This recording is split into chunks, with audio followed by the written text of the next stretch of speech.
Bismillahirrahmanirrahim. My dear students, Assalamu alaikum. Your teacher Shabana Malik is here. Welcome to Watch to Lead. Poetic devices or figures of speech. क्या होते हैं बेटे? We have discussed in my 2 previous videos in detail. अभी हम करेंगे imagery को पढ़ेंगे. Imagery क्या होती है बेटे? It's called word picture also. Word picture. अल्फाज के ज़रिए तस्वीर कशी करना. Imagery is the use of words to create an image in the reader's mind based on 5 senses. जो 5 senses हैं हमारी, जो हमने आपने बायोलॉजी में साइंस में पढ़ी होगी, उनको इस्तेमाल करते हुए रीडर के दिमाग में एक तस्वीर बनाना अल्फाज के ज़रिए. It creates vivid and detailed image, making the writing more evocative and engaging. इसके साथ राइटर क्या करते हैं? ये इमेजरी को यूज़ करते हुए विविड एंड डिटेल्ड इमेज बनाते हैं. विविड मीन्स कलरफुल, इंटरेस्टिंग, एक पिक्चर बनाते हैं जो बहुत ज़्यादा इंगेजिंग होती है, ग्रैब किए रखती है आपके रीडर्स की अटेंशन और बहुत उसको इमोशनली अटैच रखती है राइटिंग के साथ. अगर आपने कोई चीज़ पढ़नी शुरू की तो आप उसको एंड तक पढ़ते हैं. अब ये 5 सेंसेस कौन कौन सी है बेटे? सेंस ऑफ साइट है, it is called visual also, sense of hearing, auditory, sense of smell, olfactory, sense of taste, gustatory, sense of touch, tactile also. ये 5 senses हैं. Alright. और ये कहाँ, ये इमेजरी की लैंग्वेज जो है ये कहाँ यूज़ करते हैं हम? Most commonly used in descriptive and fictional writing. Fictional क्या होती है बेटे? वही जो रियलिटी नहीं होती वो फिक्शन होती है. उसमें उस फिक्शन के अंदर ये इमेजरी इस्तेमाल करते हैं राइटर्स. या फिर डिस्क्रिप्टिव राइटिंग में, डिस्क्रिप्टिव राइटिंग क्या होती है बेटे? When you describe person, people, places, objects, phenomenas, सारी चीज़ें जब आप बताते हैं तो फिर आप डिस्क्रिप्टिव राइटिंग कर रहे होते हैं, तो उसमें आप ये 5 सेंसेस को इस्तेमाल करते हैं जिसको हम इमेजरी कहते हैं. ऑलराइट, एग्जांपल्स दूंगी फिर आपका और भी क्लियर हो जाएगा. और पोइट्री में इसको इस्तेमाल करते हैं शायर. Okay, to make writing more interesting for the reader. ये इसका पर्पस होता है, इस्तेमाल क्यों किया जाता है. For example, there is a simple plain sentence, she drank water on a hot day. Is there anything interesting? Not. It's a simple sentence कि गर्मी थी तो उसने ठंडा पानी पिया. अब देखो इमेजरी को यूज़ करते हुए उसकी एग्जाम्पल उसने इन्हांस किया with the vivid language imagery को. The cool refreshing water quenched her thirst as the scorching sun radiated on her. देखो बेटे, cool refreshing, you can have the feeling. जब cool कहते हैं तो feeling आती है ना आपको किस तरह का होगा. quenched her thirst, उसकी प्यास बुझा दी. At the scorching sun, scorching sun कौन सा होता है? बहुत ज़्यादा चुभती हुई तेज़ गर्मी. रेडिएटेड ऑन हर, जो उस पर गर्मी बरसा रहा था. आपको पता है रेडिएशन का वर्ड कितना स्ट्रॉन्ग है ना, और नेगेटिव इम्पैक्ट देता है, जो आपके लिए हार्मफुल होती है रेडिएशन. एक पिक्चर आ गई ना आपके दिमाग में कि इतनी ज़्यादा रेडिएशन थी, इतनी ज़्यादा गर्मी थी झुलसा देने वाली. उसमें जब उसने ठंडा पानी पिया तो वो उसके लिए कैसा था, कितना रिफ़्रेशिंग था, और कैसे उसकी प्यास बुझी. कुछ भी नहीं है बच्चे, लफ्ज़ों का खेल है खाली, जो उर्दू में भी शायर करते हैं, राइटर्स करते हैं, वही सेम चीज़ इंग्लिश में है. ऑलराइट, इसका मकसद क्या होता है? वो कहते हैं, राइटर कहता है, डोंट टेल द रीडर. आपने उसको बताना नहीं है. Let them feel, let them see, let them hear, smell and touch. उनको सुनने दें, उनको महसूस करने दें, उनको टेस्ट करने दें. उनको ये नहीं बताना कि ये कैसा है. वो अल्फाज इस्तेमाल करने जिनको पढ़कर उनको फीलिंग्स आ जाए. Right. Sight, sense of sight, ये इसकी एग्जांपल्स है विजुअल इमेजरी की. I wonder lonely as a cloud, किसकी लाइन्स हैं? विलियम वर्ड्सवर्थ की. देखो आपको पता चल रहा है ना, I wandered lonely as a cloud, जैसे बादल आसमान पे घूमते फिरते हैं, आवारा, कोई मंजिल नहीं, कोई ठिकाना नहीं, बस चलते जाएंगे चलते जाएंगे. इमेज है ना, strong image, visual, sense of site. आप इमेजिन करेंगे इसको जब आप बादलों को देखते हैं तो. Alright, another example, a host of golden daffodils beside the lake, beneath the trees, fluttering and dancing in the breeze. आई समझ? इमेजरी अगेन किसकी लाइन्स हैं? वर्ड्सवर्थ की. कौन सी पोएम थी ये? डैफोडिल्स. आपने मैट्रिक में पढ़ी भी होगी. होस्ट ऑफ गोल्डन डैफोडिल्स, आपको पता है ना, उसने थाउजेंड्स ऑफ डैफोडिल्स का जिक्र किया. जो उसने देखे थे। beside the lake beneath the trees, झील के साथ दरख्तों के नीचे, fluttering and dancing, झूम रहे हैं, नाच रहे हैं, हवा के अंदर हवा चलती है। तो सीन है ना, एक इमेज क्रिएट किया है। जब हम इसको पढ़ते हैं हमारे जहन में फ़ौरन इसी तरह का कोई, अगर सेम नहीं तो सिमिलर सीन तो आता है ना उससे मिलता जुलता।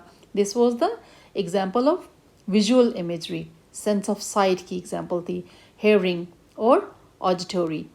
Okay, the roaring thunder along with burst of lightning frightened little boy. The roaring thunder, roar कौन करता है? लायन।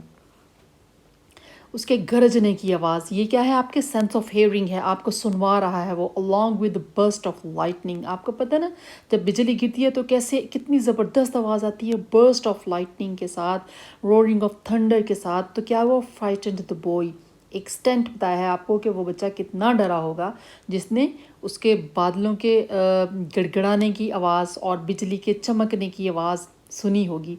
ये क्या थी? हेयरिंग की example, auditory. Another one is the symphony of songbirds fills the air, a melodic harmony of tweets and thrills. Symphony क्या होता है बेटे? आपने ऑर्केस्ट्रा देखा है? वो ऑर्गेनाइज्ड वे में चेयर्स पे बैठ के विदाउट एनी वर्डिंग वो सिर्फ बजाते जाते, म्यूज़िक ओनली म्यूज़िक ऑर्गेनाइज्ड, ठीक है। सिम्फनी ऑफ सॉन्ग बर्ड्स, तो वो जो इकट्ठे थे, ज़्यादातर परिंदे जो बैठे हुए थे वो इकट्ठे गा रहे थे, तो उनके गाने की आवाज़ बहुत ऑर्गेनाइज्ड वे में थी। ऐसे नहीं थी कि वो कानों को अच्छी ना लगे, ये कानों, ये प्लेजेंट है। अ मेलोडिक हार्मनी, तो हार्मनी का मतलब यही होता ना, एक हम आहंगी के साथ उनकी जो परिंदों की आवाज़ थी उसके अंदर एक हार्मनी थी, एक ऑर्गेनाइज्ड वे ऑफ सिंगिंग कह लें वो था। तो जो क्या कर रहा था वो, ऑफ ट्वीट्स एंड थ्रिल्स, बेटे फ्रेज़ है, इसका मतलब है एक्साइटिंग थिंग्स। बहुत ज़्यादा खूबसूरत आवाज़ थी, तो सुनने वालों ने इसको इन्जॉय किया। ये किसकी एग्जाम्पल है? सेंस ऑफ हेयरिंग की, ऑडिटरी की। नाउ सेंस ऑफ स्मेल, इसको कैसे यूज़ करते हैं वो? Olfactory it is called also. The athletes sweaty clothes, athletes कौन होते हैं? जो रेस करते हैं, रेस भागते हैं की दौड़ में शामिल होते हैं। Athletes sweaty clothes left a musty odour in the laundry room. आपको पता है जब आप भागते हैं या आप जिम करते हैं, वर्कआउट करते हैं, तो कैसे आपकी स्वेटिंग होती है, तो वो वाले कपड़े अगर आप रख दें जाके लॉन्ड्री में दूसरे कपड़ों के साथ, ना भी उनको मिक्स ना भी करें, अलहदा भी रख दें, उनको वॉश नहीं करें फ़ौरन से, तो it's stinky over there always, बहुत गंदी सी स्मेल आती है। तो इससे आपको उसने स्मेल बताई, कौन सी? मस्टी ओडोर इन लॉन्ड्री रूम। किस चीज़ की? देखो, एथलीट के स्वेटी क्लोथ्स की, ये गॉट इट। उसके पसीने की बू वाले कपड़े जो थे उसने लॉन्ड्री रूम के अंदर वही स्मेल भर दी। Sense of smell, olfactory. The pungent aroma of garlic and onion wafted from the kitchen, making her mouth water. Pungent aroma means बेटे strong खुशबू जो थी garlic and onion की, जो किचन में से उठ रही थी, wafted from the kitchen, making her mouth water. उसको सूंघ कर उसके मुंह में पानी आ गया। किस चीज़ की एग्जाम्पल है? सेंस ऑफ स्मेल की और olfactory की। उसने स्मेल की खाने की, जो अच्छी खाने की खुशबू आ रही थी, उसकी वजह से उसके मुंह में पानी भर आया। You got it? The next one is sense of taste or gustatory. क्या एग्जाम्पल है? The warm salty broth soothed her sore throat as she ate the soup. जो broth means बेटे जो शोरबा, आप यूँ कह लें in easy words, जो सॉल्टी और वार्म जैसे सूप होता है ना, उस तरह का जो ब्रॉथ जब उसने पिया तो उसका जो गला सोर थ्रोट था उसको सुकून मिला। ये किस चीज़ की एग्जाम्पल है? सेंस ऑफ टेस्ट की, गस्टेटोरी की। Another example is the tartness of the lemonade made her pucker while the sweetness of sugar balanced it out. जब उसने वो पिया, लेमनेड पिया, तो उसकी जो खटास थी, जो टार्टनेस थी, जो शार्प और बिटर टेस्ट था उसका, उसने उसका बहुत ज़्यादा तुर्श कर दिया उसके गले को। while the sweetness of sugar balanced it out, जबकि जो उसके अंदर मिठास थी उसने उसको फिर बैलेंस कर दिया, यानी उसको मज़ा आया उसको पी के। ये किस चीज़ की एग्जाम्पल है? सेंस ऑफ टेस्ट की। Alright, the fifth one is sense of touch और tactile. Example is prickly cactus posed as an obstacle to the man as hiked. Prickly cactus posed, cactus आपको पता है ना जो कांटेदार झाड़ी होती है, वो पौधा जो होता है जिस पे कांटे लगे होते हैं, उसने किस तरह एक्ट किया? एक ऑब्स्टेकल, ऑब्स्टेकल किसको कहते हैं? रुकावट को। पैदल चलने वालों के रास्ते में वो एक रुकावट था। किस चीज़ की एग्जांपल है बेटे? सेंस ऑफ टच की, टैक्टाइल की। आपको बताया उसने कि कांटेदार झाड़ी जो थी वो तकलीफ होती है, जब आप उसको छूते हैं या आपके साथ टच करती है तो फिर चलना दुश्वार हो गया। The other example is the cool marble floor numbed her feet and sent shivers up her spine as she walked. Cool marble floor, ठंडा फर्श। इमेजिन करें the month of Fab or January when there is cold, winter season में the cool marble floor numbed her feet. नंगे पाँव ठंडे फर्श पे चलना कैसा होता है? नम्ड कर देता है, सर्दी की वजह से सुन्न हो जाते हैं आपके पाँव। And sent shivers up her spine, और एक ठंडी सर्दी की लहर कहाँ तक जाती है? आपके स्पाइनल कॉर्ड ऊपर तक ले जाती है, ठंडी आपकी बैक होने लगती है शदीद, अगर आप ज़्यादा देर तक इस सिचुएशन में, इस कंडीशन में रहते हैं। आज शी वॉक, जब वो चल रही थी तो ठंडे फर्श पर नंगे पाँव चलने की वजह से एक सर्दी की लहर उठी जो उसकी स्पाइन तक ऊपर तक गई, स्पाइन के ज़रिए ऊपर तक गई, राइट। किस चीज़ की एग्जांपल है? सेंस ऑफ टच की और टैक्टाइल की। Right.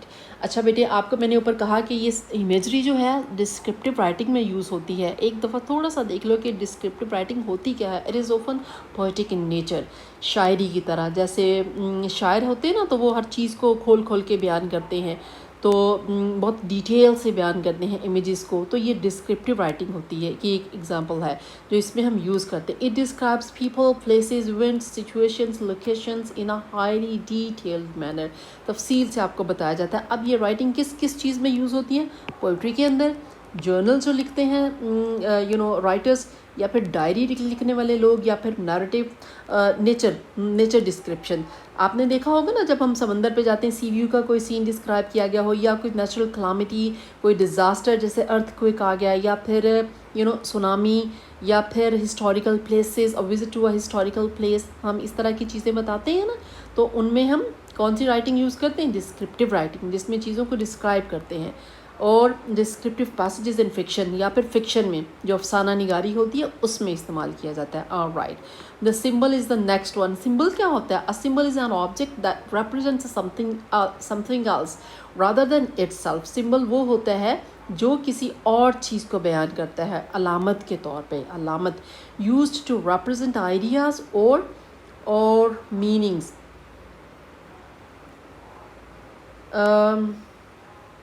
Interpretable through context. Okay, हम किसी एक चीज़ को उसके सिंबल के तौर पे इस्तेमाल करते हैं, लेकिन वो चीज़ कोई और होती है। इसको कैसे पता चलता है कि ये सिंबल है? इंटरप्रेटेबल होता है, उसको हम इंटरप्रेट करते हैं, पहचानते हैं, अंदाज़ा लगाते हैं उसके बारे में थ्रू कॉन्टेक्स्ट। कॉन्टेक्स्ट को जब पढ़ते हैं आप, तो तब आपको पता चलता है कि ये कोई सिंबल इस्तेमाल किया है। जैसे दरख्त है ना, घना दरख्त, तो वो घनी छाँव देता है, तो वो एक बुज़ुर्ग के तौर पे भी उसको इस्तेमाल किया जाता है, सिंबल। क्योंकि बुज़ुर्ग जो होते हैं वो अपनी फैमिली के लिए, अपने बच्चों के लिए एक घनी छाँव की तरह, माँ का भी के लिए भी सिंबल का दरख्त यूज़ किया जा सकता है। फिर डेजर्ट जैसे है, वो किस चीज़ का सिंबल है? गर्मी शदीद, तो मुसाफिरों के लिए जो ट्रैवल कर रहे होते हैं डेजर्ट के अंदर, तो वो इस तरह की चीज़ें उसके सिंबल के तौर पे यूज़ की जाती हैं। मैं आपको कुछ एग्जांपल्स मैंने आपके लिए लिख दी हैं। Black colour is the symbol of death और ईवल। गंदी चीज़ों का, बुराई का और डेथ का सिंबल है क्या? कौन सा colour? Black colour. Then white, life and purity का सिंबल है। Red colour, blood passion, blood का, पैशन का, डेंजर का, इमोरल कैरेक्टर का भी होता है। जैसे वैम्पायर्स होते हैं ना, तो उनको आपने देखा होगा ना, उनके चेहरे पे जो मेकअप किया होता है, रेड होते हैं, बड़ा बड़ा उनका जो लिप्स होते हैं, उनको इस कलर में पेंट करते हैं वो। Right. Then purple colour royal colour है, और it's a symbol of grandeur, बहुत शानदार होने की किसी चीज़ की अलामत है। येलो वायलेंस की, और डिके, किसी चीज़ का गलना सड़ना और शिद्दत पसंदी की, तशद्दुद की अलामत है। Blue colour for peacefulness and काम, राइट। ग्रीन कलर सिकनेस, जैसे विलियम शेक्सपियर ने भी इसको कहा है। ग्रीन कलर को पता है उसने क्या कहा है? सिंबल ऑफ सिकनेस कहा, और इसको ग्रीन आइड मॉन्स्टर कहा है, बिकॉज ग्रीन आइड मॉन्स्टर को उसने एनवी कहा है, रिप्रेजेंटेड एनवी क्या होती है? जेलसी, हसद। तो जो सिकनेस कैसे हो गया? हसद। आपको पता है ना बेटे, जब आप मेंटली सिक होते हैं तो फिज़िकली भी होते हैं, जब फिज़िकली होते हैं तो मेंटली भी होते हैं। ये दोनों चीज़ें इनएविटेबल है, एक दूसरे के लिए नागुज़ीर है। आपकी जिस्मानी सेहत आपके दिमाग को इम्पैक्ट करती है, असर डालती है, और दिमागी सेहत जिस्मानी सेहत पे भी असर अंदाज होती है। तो इसी तरह उसने कहा है ये ग्रीन आइड मॉन्स्टर है, ये जो ग्रीन कलर है सिकनेस की अलामत है। और राइट, ब्रोकन मिरर अगर कहीं आपको नज़र आए राइटिंग में तो उसका क्या मतलब है, अनहैप्पी और अनयूनियन और सम काइंड ऑफ सेपरेशन है, हीरो और हीरोइन के बीच में, मेजर कैरेक्टर्स के बीच में, दो बहनों के बीच में, फैमिली के बीच में सेपरेशन की अलामत है। और राइट, और 4 लीफ क्लोवर्स जो होते हैं बेटे, ये जो फूल है ये गुड लक के लिए सिंबल है। और गार्डीनिया आपको पता है प्योरिटी की सिंबल है, एंड पीस एंड जेंटलनेस। ये कौन सा प्लांट है, ये मोतिया जिसको कहते हैं, और कलियाँ भी कहते हैं। और right, lilies beauty and temptations, खूबसूरती और temptations, when you feel some kind of physical kind sort of temptations then. Alright, lilies क्या है, रोजेस रोमांस की अलामत है, आपको पता है रोजेस गिफ्ट किए जाते हैं। Alright, dogs loyalty and devotion, everybody knows it, कहते हैं ना कुत्ता एक वफादार जानवर है, exactly the same. Owls, wisdom, importance of education, but it's entirely the different case here in Asia in particular. यहाँ पे हम उल्लू को किस चीज़ की अलामत समझते हैं, बेवकूफ़ी की, जबकि वेस्टर्न वर्ल्ड में विजडम की। एनीवेज, तो ये वेरी करता है culture to culture. Right, storms, hostility की और टर्मोइल की। जब किसी चीज़ में आपको नॉवल में ड्रामे में स्टॉर्म नज़र आए ना, तो उसका मतलब है कि वो इंसान के अंदर की कैफियत को भी बयान कर सकता है। जब आप when you are restless, there is something going on in your mind which is not satisfying, कोई परेशानी, कोई उलझन बहुत ज़्यादा शिद्दत इख्तियार कर जाती है, देन ये सिचुएशन क्रिएट होती है, इंसान के अंदर तूफ़ान बरपा होता है। टू क्रिएट एनवायरनमेंट, एंड आपने देखा होगा ड्रामों के अंदर भी और राइटिंग्स के अंदर भी एक एनवायरनमेंट होता है मिस्ट्री एंड हॉरर का, जो हॉरर मूवीज़ में या ये जो वो सीरीज़ किलर वाली मूवीज़ होती हैं, सीरियल किलर की मूवीज़ सीरीज़ होती हैं, उसमें भी एक एनवायरनमेंट क्रिएट किया जाता है ना, हवाएं चलती हैं, दरवाजे बैंग होते हैं, और फिर पर्दे हिलते हैं, डार्क होता है, ये सारा एनवायरनमेंट है वहाँ। किस कैसे क्रिएट किया, कैमरा की मदद से। किताबों में कैसे क्रिएट करते हैं, अल्फाज के ज़रिए। फिर सुपरस्टिशंस को भी बयान करते हैं, जो आपके आपके इंटरनल फेयर्स होते हैं। Don't remember the word in Urdu for superstitions, तो हम आई थिंक उनके लिए भी। देन आयरनी क्या होती है बेटे, irony is a literary device और figure of speech in which meaning of the speaker is different, usually opposite from what has been said. जो कहा जाता है उसके वो मीनिंग नहीं होते, बल्कि उसके मीनिंग कुछ और होते हैं। ये बेटे क्रिटिसिज्म है, but in a polite way, एक तरह का तंज है लेकिन बहुत शुगर कोटेड वे में। अ post on Facebook complaining how useless Facebook is, Facebook पे ही कंप्लेन है और कहा गया कि फ़ेसबुक ही यूज़लेस है, आयरनी की एग्जाम्पल है। ठीक, यानी आप फेसबुक पे कमेंट करके ये कह रहे हैं कि फ़ेसबुक यूज़लेस है, तो आप फेसबुक क्यों यूज़ कर रहे हैं, और बहुत सारे लोग भी यूज़ कर रहे हैं, उसके बावजूद भी आप कह रहे हैं कि ये बहुत बेकार चीज़ है, इसको नहीं होना चाहिए। तो इसकी जो है बेटे आयरनी जो है ना, इसकी टाइप्स हैं, वर्बल आयरनी भी होती है, सिचुएशनल भी होती है, और ड्रामेटिक आयरनी भी होती है। मैंने इसके ऊपर डिटेल से वीडियो बनाई हुई है, आप उसको देखेंगे तो आपको समझ आ जाएगी। तो ये था फिगर्स ऑफ स्पीच और फिगरेटिव स्पीच, हमने पूरी कर ली। इसके बाद नेक्स्ट वीडियो में इंशाल्लाह अपॉन द वेस्टमिंस्टर ब्रिज आपकी पहली पोएम है composed by William Wordsworth, romantic poet, उसको क्रिटिकल एनालिसिस सिखाऊंगी, और उसका ये पोइटिक डिवाइसेस और फिगर्स ऑफ स्पीच उसमें किस तरह यूज़ हुए और आपने उनको कैसे फाइंड आउट करना है, ये सिखाऊंगी। ऑलराइट, आप इनको डिटेल से देखिएगा, स्क्रीनशॉट कीजिएगा, समझने की कोशिश कीजिएगा। बेटे मैंने बहुत कोशिश किया आसान लफ्ज़ों में समझाने की, आप देखेंगे, थोड़ा टाइम स्पेंड करेंगे तो आपको समझ आ जाएगी। So stay tune, stay blessed, till my next video. Allah हाफिज़।